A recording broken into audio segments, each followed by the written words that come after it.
Tantor Audio, a division of Recorded Books, presents Code Red Fallujah, a doctor's memoir at war, by Donnelly Wilkes, M.D., narrated by John Pruden.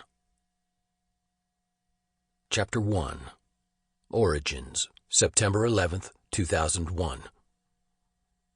New Orleans, September 11th, 2001. The alarm sounds sharply at 5:30 a.m. My hand instinctively pounds the snooze button. I'm slow to rise, but my spirits lift quickly thinking about my sunrise run down St. Charles Avenue, just a few blocks from my apartment in uptown New Orleans. Patient rounds start at Charity Hospital at 9 a.m. sharp, and I have much to do before then. Check in on patients, gather overnight data, and prepare my notes. I'm always sharper if I can get a run in beforehand. I'm in my 4th year at Tulane University School of Medicine and 6th year living in New Orleans, the city that has become my second home and truly a source of love in my life. 6 years ago, I left my life in California and drove with my father and youngest brother Brady to a foreign world, New Orleans, Louisiana. My pursuit to become a physician is in full swing. Years of education and relentless applications have paid off, and nothing can stop me. The city consumes me with its mystical beauty, blended cultures, exotic southern foods, and historical roots. Medicine has a deep history here, dating back to the 1700s, and the city boasts one of the oldest hospitals in America. I soak it up, every class, every textbook, and the wise professor's words that lay heavy on my ears. Endless hours of study and late nights on call give me the confidence to stay on top, all of it inching me towards my dream of becoming a medical doctor. In my spare time, I am an explorer of foods, culture, and territory. I'm on my adventure, and I love it. I live in 3 different parts of the city, work at 3 different restaurants, and eat things I've never heard of. Turtle soup, alligator boudin, and crawfish étouffée.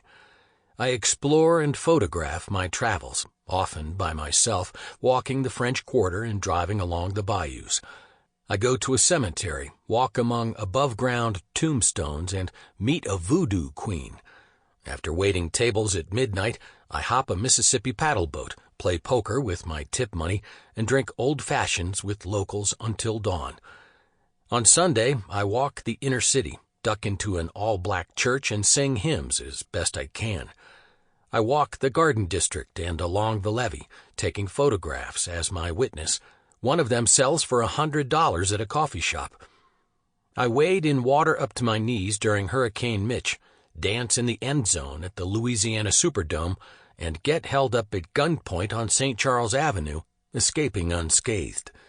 I deliver a baby in the Louisiana boondocks, escort a Southern princess to a debutante ball, and walk 8 miles in a crawfish suit at the Mardi Gras parade. I never hesitate or question my place. It is where I am supposed to be. Finally, I'm a breath away from my medical degree, finishing my final rotations as a 4th-year medical student. Life is good. The Navy granted me a full scholarship to pay for medical school, and I am selected for my choice of residency at Naval Hospital Camp Pendleton upon graduation. In return, I owe them 7 years of active duty service. In peacetime, this will involve 3 years working at a naval hospital, followed by 4 years of active duty service. My active duty time will either be stateside with the Marines or on a Navy ship in the Pacific. In both cases, I will likely only deploy for 7 to 10 months, an easy commitment by military standards. During the summer breaks, I attend field medical school and officer training in Newport, Rhode Island. It's the Navy's version of boot camp for officers, preparing me to be a naval officer and an expert in combat medicine. On a trip home in August, I meet Katie Kogler, the girl I've been looking for. My parents host an annual 50s swing dance in our hometown, Placerville, California. Katie's father, Tim, plays guitar in the band and is a close friend of my parents. I've known him since I was a child. This year, Tim decides to bring his family from Southern California to the dance. He has 4 daughters I've never met. Katie and I connect immediately. She is 21, with long dark brown hair, blue eyes, fair skin, and a smile that lights up the room. We dance the night away in the warm August summer night. I tell her I'm nearly a doctor and an officer in the Navy. She wrinkles her nose, laughs, and asks to see my peacoat. The weekend ends with high hopes, and I head back to New Orleans. Over the next few weeks, we talk nearly every night, sharing stories of our lives, mine in medical school, hers finishing college at UCLA. Her father has just been diagnosed with lung cancer. He is the center of her life, and the news is heartbreaking, but she is hopeful as he enters treatment. We make plans for her to come to New Orleans for Mardi Gras, and I can't wait to show her my world. Without haste, my shoes are laced up and I'm out the door. It's comfortably warm at 78 degrees. A light green gecko sidesteps on the wall as I skip down the white porch. Turning down the alley, I smell fresh fall scents. Dew mixed with oak leaves permeates the air. I pick up the pace, crossing Canal Street, heading southeast towards the Mississippi River. The uptown area is dense with houses, mostly older shotgun style, usually no more than 12 feet wide, with doors at each end and front porches with ceiling fans and wrought iron gates, many of them renovated to maintain Southern appeal. The larger homes have columns, high doors with wooden sashes, and gas lamps flickering at all hours. In a few blocks, I make the turn onto St. Charles Avenue, sprinting onto the grassy center divider. I run parallel to the trolley tracks, and looking ahead, I see the trolley cars already hard at work. They stop every few blocks to load and unload early risers and drop off patrons to the coffee shops already busy serving customers. As I run downtown, the sun creeps up over the city, gently begging mist to rise from the tracks. I take deeper breaths as my legs move faster, and I gain speed along St. Charles Avenue, moving deeper into the garden district of the city. The homes become more palatial with every block. Creole townhouses boast luscious courtyards, thick stone walls, arcades, and cast-iron balconies that suggest their strong French and Spanish influence. Tropical ferns and palms border the sidewalks. Neatly trimmed red roses surround wraparound white porches. Every detail is carefully attended to. I'm at full speed now, chest heaving with every stride, sweat spilling from my brow. I want to keep going, striding right into downtown and deep into the French Quarter, catching the sweet smell of fresh beignets on Royal Street or the hearty aroma of chicory coffee in Jackson Square. But my watch tells me it's time to turn around. I slow to a comfortable pace, then to a walk, and before turning back, I stop to look around, standing right on the trolley tracks. Giant oaks with branches like spider legs stretch over my head, and sun rays speckle my face through the leaves as a light breeze cools my face. My mind is at ease. My heart is full. I'm right where I want to be. Once I'm home, it's a rush to get showered, dressed, and out the door. I'm in the middle of my surgical rotation, so green scrubs are a quick and welcome uniform of the day. It's 6:30 a.m., and I'm running behind. Breakfast will have to be a protein bar and coffee. I grab my white coat, and I'm finally out the door. It's a short white coat, the kind all medical students are given on day 1 of their first year. I take pride in knowing its days are numbered, as I'll trade it in for a long white coat upon graduation. I jump in my beat-up 2-door sedan, swallow a gulp from my coffee mug, and throttle towards Canal Street. I go over my patients in my head. I need to check on them before rounds begin with my attending physician.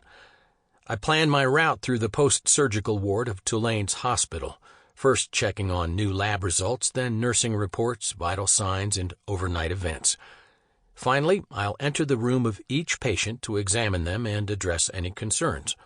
I'll make notes as I go, carefully entering each detail on my template, all designed to provide a snapshot of each person's status for the attending doctor. I arrive downtown in good time. The closest parking is a grassy lot under a freeway overpass where I tip the attendant a few dollars and hustle towards the medical school. Tulane's medical school is one of the oldest in the country. The school was founded in 1834 as the Medical College of Louisiana, the 15th oldest in the U.S. and second oldest in the Deep South. The school is linked by a walkway to 3 hospitals: Tulane University Hospital, Veterans Affairs Hospital, and Charity Hospital, giving students excellent hands-on clinical experience and medical training. Charity Hospital was founded in 1736 by a grant from Jean-Louis, a French sailor, and is the second oldest continuously operated public hospital in the United States. Those halls are rich with history and tradition, and training in that hallowed place fueled my love for medicine and gave me appreciation for the adventure it is to live in New Orleans. Entering the hospital, I see the clock reads 7:30 a.m. I flash my ID badge to the receptionist, offer a rushed half-smile and good morning, and head right for the stairs. I have 1 hour to complete my work and make rounds on time. My data collection goes smoothly, nurses are nice, lab results are ready on time, and my patients are in good spirits without any reported overnight events. It's 8:45 a.m. I'm right on time.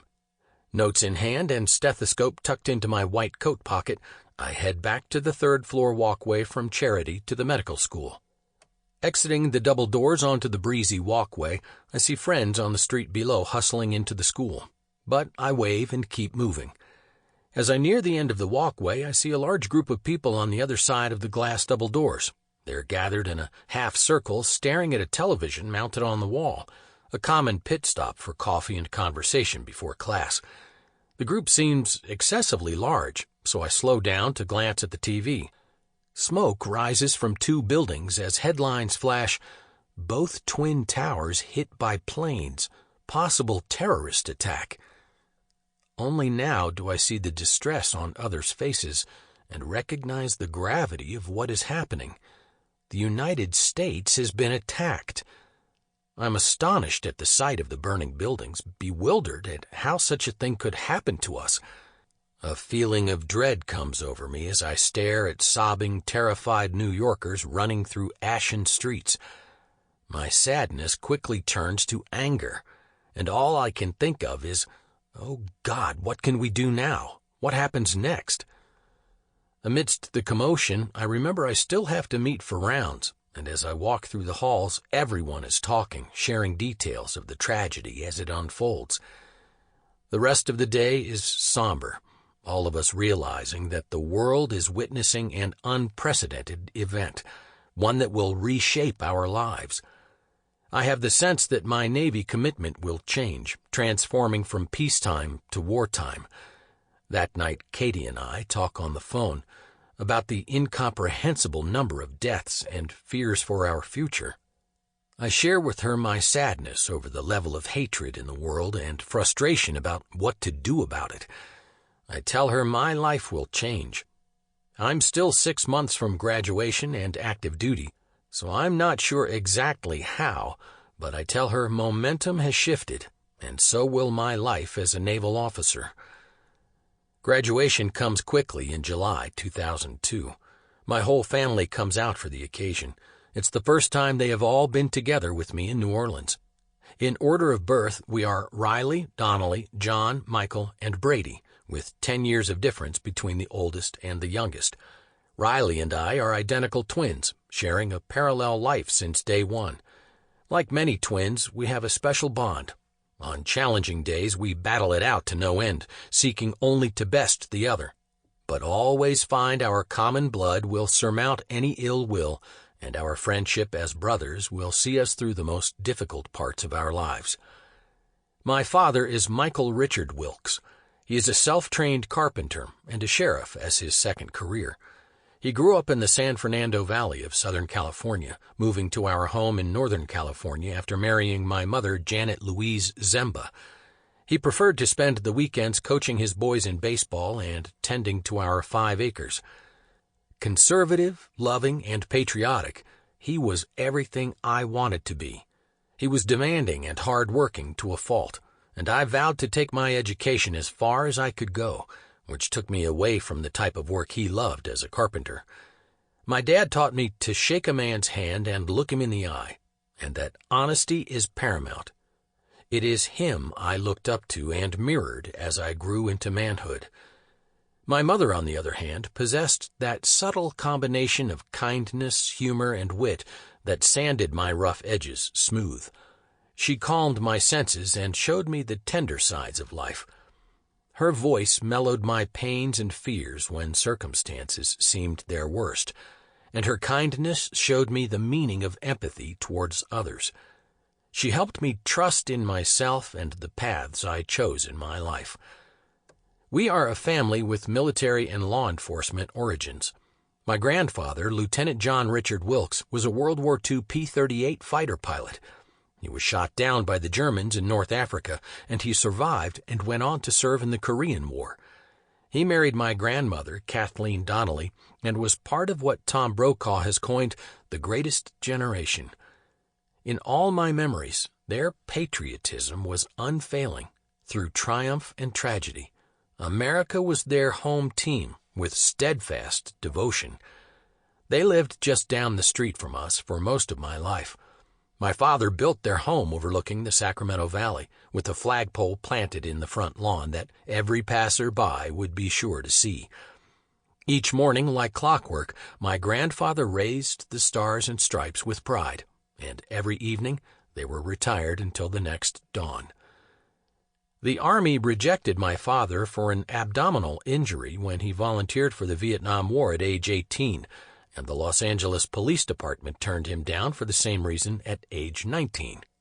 He became a successful carpenter and businessman within our community, but his dream to serve endured, and at age 39, he was accepted into the Sacramento Sheriff's Training Academy, resulting in offers from the Los Angeles, Sacramento, and El Dorado County Sheriff's Departments.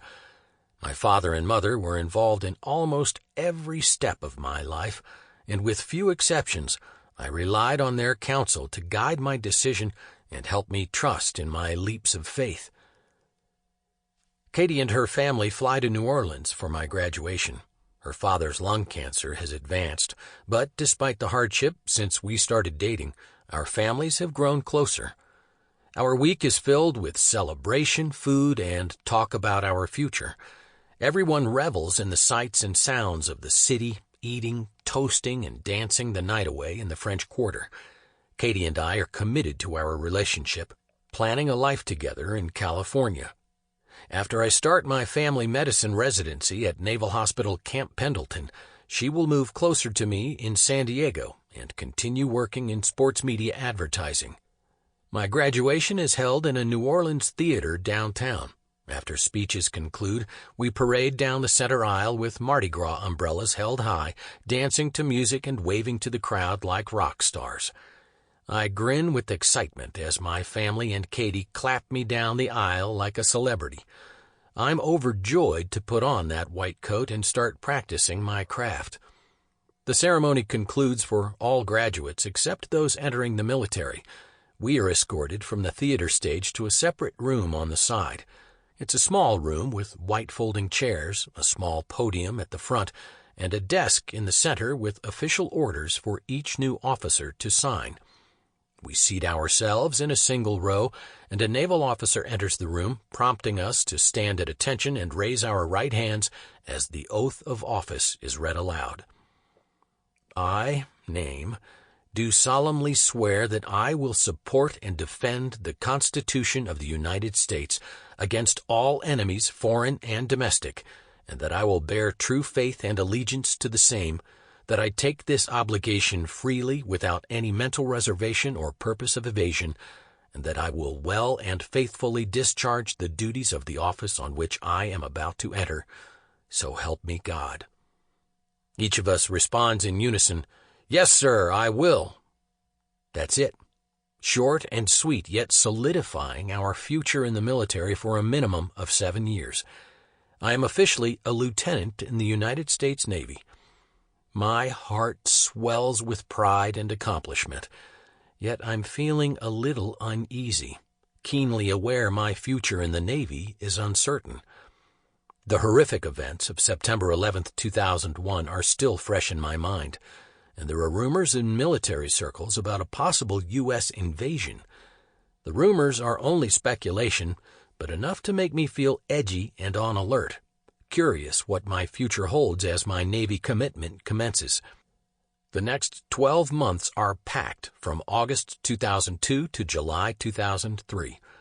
I moved to an apartment in Oceanside, California, a military town outside the gates of Camp Pendleton, mostly populated by Marine Corps and Navy personnel and their families. Camp Pendleton is the largest Marine Corps base on the West Coast, boasting an aircraft station, amphibious assault group, infantry battalions, and artillery units. It is the Corps' largest expeditionary land-to-sea training facility and the essence of Navy Marine Corps prowess. Miramar and Coronado are 30 minutes south, home of Top Gun and Navy SEAL training sites.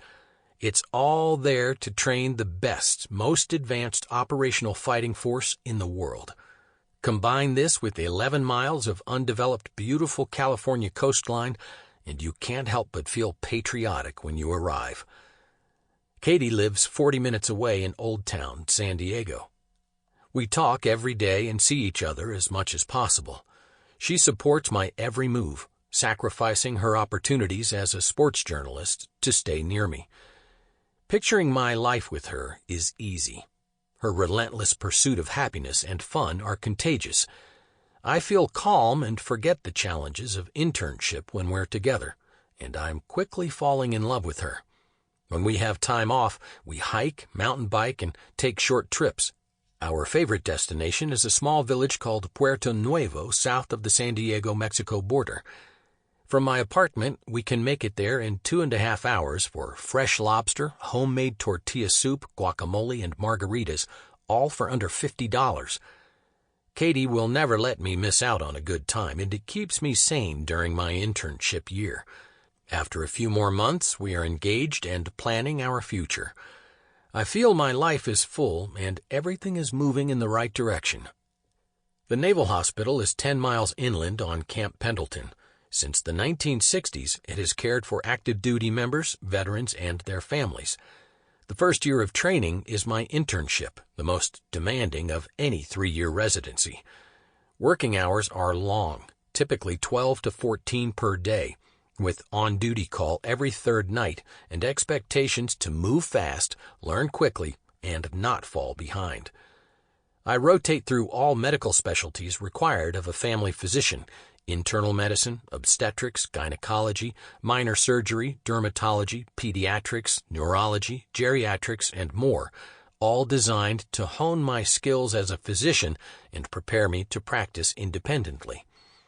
After my first 6 months of internship, I traveled to San Antonio, Texas for combat medic training.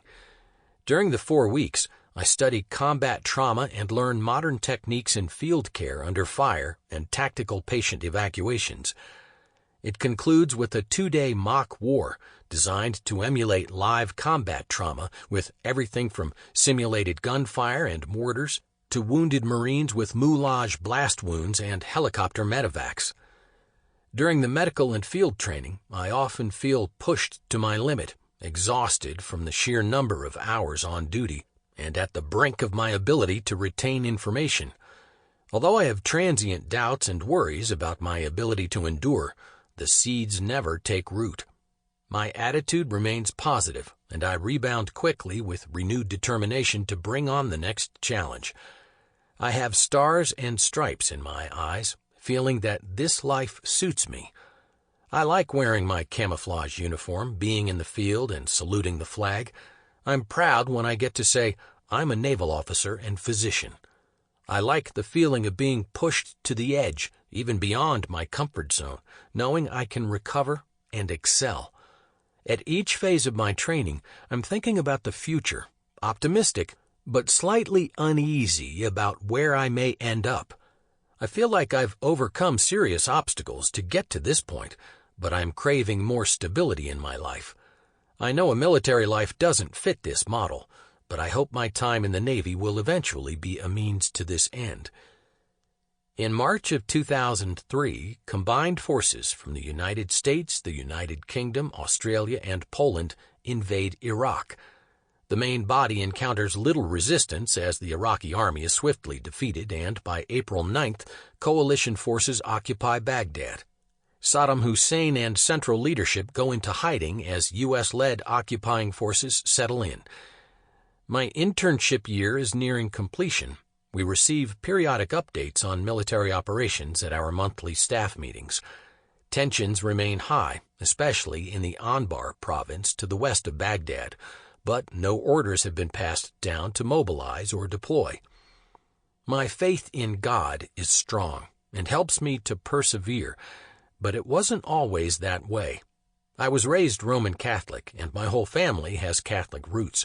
I attended church and catechism regularly as a child and served as an altar boy. I liked it, but looking back, I realize I was mostly going through the motions. During high school, I knew something was missing, a disconnect with God on how my Catholic background fit into my life. I felt God's presence, but didn't know how to translate that into my world or connect it with others. I wondered constantly if I was doing good enough. I started to search, looking outside the Catholic Church, asking questions I had never asked about God. I started researching historical facts about Jesus and questioning Catholic rules and traditions. I knew I was supposed to love others, to follow God's word, but I worried what might happen if I made a terminal misstep, going beyond the point of no return to God's love. I read more books, first-hand stories about Jesus and facts about his life and teachings, and found it was quite different from what I knew. My eyes and heart were opening, hearing the Word of God in a new tone and seeing his presence with a softer lens. I wanted to know more. After graduating high school, I worked at a drugstore, where my new coworker invited me to a teen youth group at Green Valley Community Church. It was held on a Saturday night in the rec room at the church. The first night walking in, I was fascinated by the change of venue from the Catholic Church. There was zero pressure. Nobody cared where I came from or what I had done. I was simply welcomed. During group sessions, we talked about our lives and played games and sports in the gym. With a no-hassle approach, the youth leader helped break down walls and fears about Christianity, assuring me it's normal to have doubts, ask questions, and struggle in faith. In time, I learned that there is nothing I can do to lose God's love. Nothing that is so egregious I can't find a way back. And I don't have to earn it, just accept it. What? I was blown away.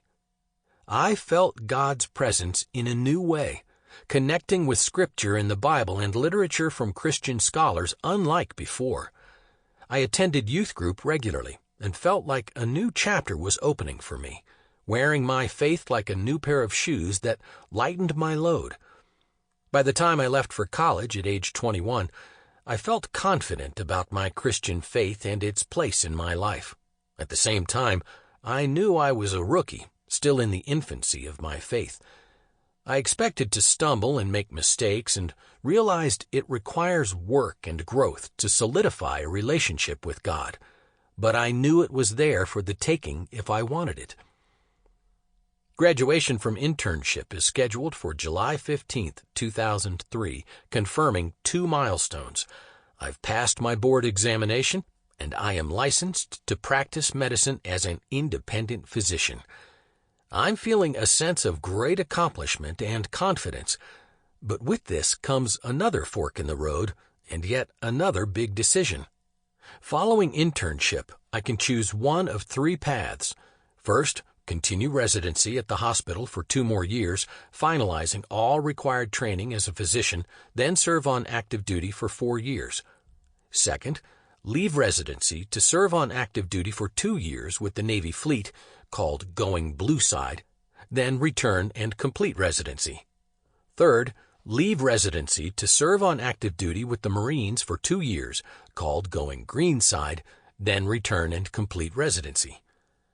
Katie and I are weighing the pros and cons, including the war in Iraq, deployment cycles and locations, and attempting to stay near home. Ultimately, I make my choice, but it's only a request, since it's up to the commanding officer to determine who goes where, and this is subject to the needs of the Navy. After much debate, I enter my request to go green. Sample complete. Ready to continue?